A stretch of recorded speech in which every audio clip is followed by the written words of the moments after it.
السلام عليكم ورحمة الله وبركاته. حبيت أوضح من كثرة اتصالات من أهلنا من بغداد، من كربلاء والنجف وهواي محافظات. احنا من البصرة وسفرتنا تطلع من شارع الوفود البصرة.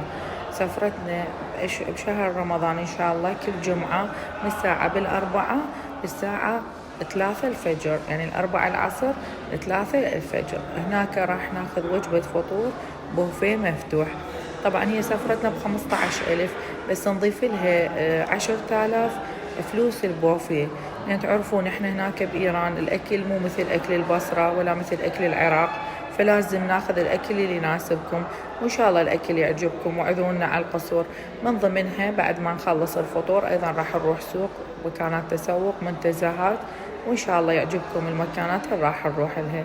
وأهلا وسهلا باتصالاتكم من بغداد وباقي المحافظات، بس اعذروني شغلنا بالبصرة لحد الآن بعدنا ما طورنا.